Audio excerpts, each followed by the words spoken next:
talking about the IIMs interview, which was the difficult to tackle? See, my grilling started after my introduction, right? So you have to make sure that your introduction is impeccable. Each and every word that you speak in your introduction is something that you should be very.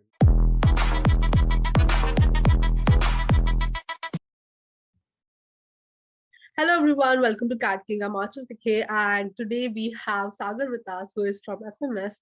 And so today this video is all about, his interview experience, how his interview was. So Sagar, how are you doing? I'm good, Achal. How are you? I'm good too. So you are in first year right now. So how is your MBA going on? MBA is kind of a different experience from a UG actually. You think that you will go and you'll study, but it is a lot of things that you did not expect, and then it comes your way and then you learn to tackle it. So MBA experience is really good till now. So I mean, not talking about the IIMs interview, which was the difficult to tackle and which was the easy one? Oh, I think IIM Ahmedabad was most grilling interview for me. It went on for 35 minutes plus. So that is quite long for an interview. They started, like we had a AWT, we gave over AWT. AWT topic was quite like random, I think.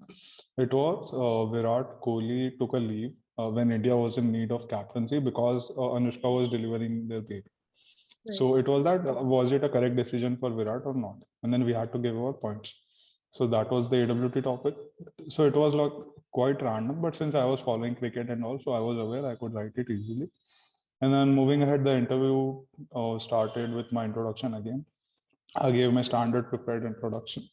And then post that, they started grilling me on civil engineering. Since I'm a fresher, it is quite a heavy chance for any fresher out there that they might ask you questions in your domain. So they started grilling me on the civil engineering. I told I'll be into structures. And then they were like, okay, tell me how you make a bridge, what are the different steps and all and all. I tried to answer it. I think I could not satisfy them. They were not happy with my answers. But yeah, and then post that, it all went into grilling. Then they asked me HR questions and all, and then they started grilling me. And then for the whole 30 minutes, I think they grilled me about each and everything. They asked me some GQ questions as well. I could not answer half of them I could. So that interview was a very tough one for me. So what do you think, how do you tackle the grilling part? What advice that you have right now? See, my grilling started after my introduction, right? So you have to make sure that your introduction is impeccable. Each and every word that you speak in your introduction is something that you should be very aware about. If you are doubtful about the thing that you are mentioning in your introduction, then better not to mention it. You never know which panelist will pick up which of the sentences that you say, and then they'll start grilling you. So suppose if you say that I have done this certification, but you are clear that I'm not too well in the knowledge of that certification, better not to mention it. Mention something else that you are really aware about. Right. So which was the easiest one? Easiest one, I'll say it was Lucknow, I think. It was not the easiest one, but the panelist picked up the right point from my introduction where I was very comfortable, and then I killed the interview. So basically, they started with my introduction. And then at the end of the introduction, I used to mention my hobbies, what I generally like. And there I mentioned that I sometimes do meditation. And that's where they picked up. Okay. And they were like, can you tell me how did you pick up and all and all? And then I told them the story, how I started 6 years back and then how I'm going till now. They were quite impressed with it, and then they were like, which all do you follow? Can you name some of the leaders or gurus who follow this and all? So it went quite well. They were impressed with my answers, and at the end of the interview, like, they were quite happy. They gave me the compliment that we would like to see you at IML, something on that similar lines. Okay, so how you started your interview preparation? I mean, what was your routine as well? Okay, so like, I think I was not at all expecting calls from ABC, FMS and all. My best shot I was thinking was I could get a call from IMK, but then that's it I wanted. But after I came forward with my percentile, I knew that it was quite high. It was overall 99.95 percentile. So I knew that I'll be getting calls from all the IIMs. But since I was still like not sure, because I never expected that I'll get all the calls.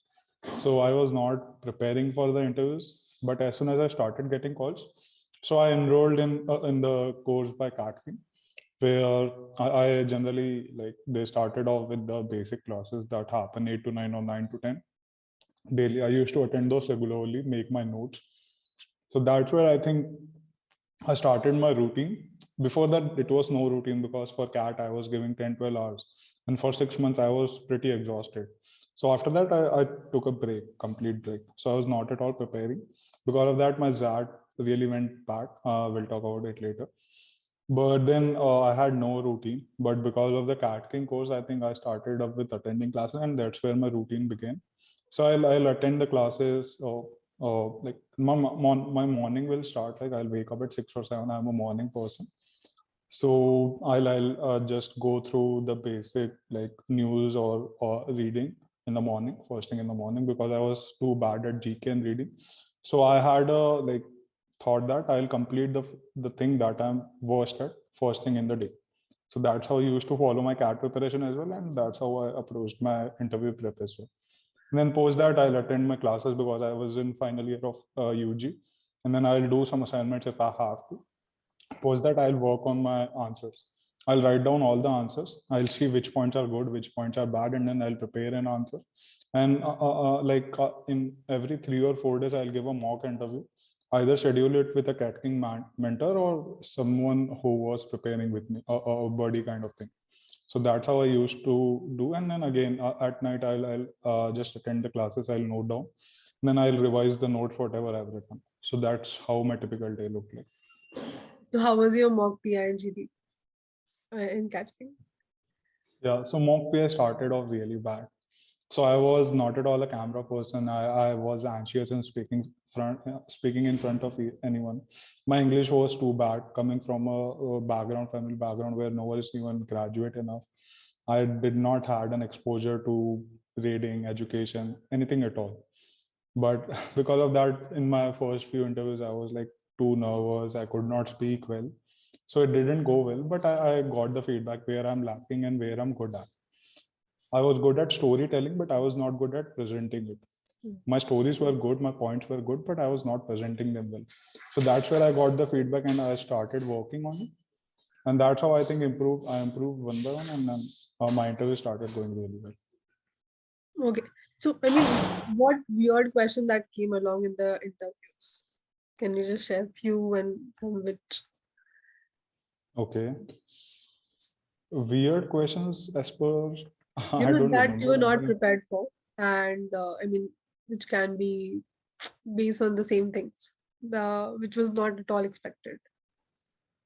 I'll give you a real example of my Indore interview where they gave me extempore topic that no one can be prepared of. The extempore topic was red is to color, dash is to me. So in dash, you have to fill a word and then you have to make a extempore out of it, speak for 60 seconds. As soon as I heard the topic, I was not clear. I asked them twice that what is the topic actually, because this is something that you can never think of that they'll give in any interview. But then I finally understood it. And then I just put a word calm into the sentence. Red is to color, calmness is to me. So that's how I, being an engineer, I related that red is something that you can see from far away. You do not have to be very close to see it. And then I told them if I'm in a room and then you can see my calmness from very away and then you can feel it and all and all. So I connected it that way and it went really well. So see, the HR or any kind of questions you can prepare to a certain extent. It is not that you can prepare each and everything. But if you are preparing really well, if you know yourself very well, so you can think on your feet when a very weird question is asked you, and then you can go ahead and answer it. So what tips and motivation that you have for the students who are appearing for the interview this year? Okay, so I'll first say is that your preparation is not about how much can you learn or how much can you mug up or go at. It is more about what your habits are actually, how you are understanding yourself through your habits. So when I started, I was not aware that where my strengths are, where my weaknesses are. So my preparation was very haphazard. But as soon as I got the feedback from the mentors or from the people that I was interacting with, I knew that I had to work on the things that I'm really weak at. And then once I sort them out, once they are at a good basic level, I can play on my strengths. Unless and until your weaknesses are not sorted out, anyone can hit you on your weak spot and then they can break you easily. But if you can strengthen your weaknesses to a certain extent that you are not breakable, then there's the time to play on your strengths. So that's how I used to follow. So as I already mentioned, that first thing in the morning was I will tackle my weakness. That was reading and GK. So that's how I started reading newspaper and all in the first thing in the morning. But and then I moved ahead, and then my day would progress like then I will work on this HR answers. I'll write them down. Writing the answers is something that will help you in the longer run. It is not just that it will help you cracking a single interview. In each and every interview, you can go back and refer to your answers, modify the answers according to the college or the interview panel that you think if you know, and post that also in an MBA college. If you when you sit for summer interviews, it is just a period of 3 months, and then you get to sit for summer interviews. So the companies also know that you do not have any knowledge about MBA or the subject. They'll ask you HR questions mostly. 80-85% of the questions will be HR questions. So those written answers will help you again in your summer interviews when you sit in an MBA college and summer interviews. So writing the answers is something that I found was very helpful. Yeah, I know writing answers is a cumbersome process. You have to give a lot of time to write an answer, but it will help you in the longer run. And as in when you start getting better at writing answers, so then what I used to follow was I'll just write down the brief pointers that this is the 1 point, this is second point, this is third point. So for every answer for introduction, I'll write 8 points. These are the 8 points that I want to mention. But then I'll have those 8 points in the mind, but I'll construct the sentences on the point on while giving the answers, because then it will not look mechanical as well that I have mugged up each and every point, but I will make sure that I am mentioning each and every point as well. So it will look more natural. So writing answers is also one more thing. And for a third thing that I would say is if you are in right habits, if you are following your routines, then you will be self-motivated. But once you start ditching your habits, you go into a negative feedback loop. That is a rabbit hole. You will go down and down and down. So avoid that. Find a trigger where if you are going down a rabbit hole, and then how you can come back. So for me, the trigger was classes. If I'm attending classes regularly, I'll make sure that I'm following my routine. If I missed the classes for 3 days in a row, then I was sure that I'm not going in the correct direction. So find your trigger. How can you make sure that once you're going down, how to get you back up? So that is also important. All right. Thank you so much, Sagar, for coming in and giving the detailed, informative information to us. If you have any questions regarding this, do let us know in the comments down below, and do like and share this video. Thank you so much for coming. Thank you, Achal, for calling me here.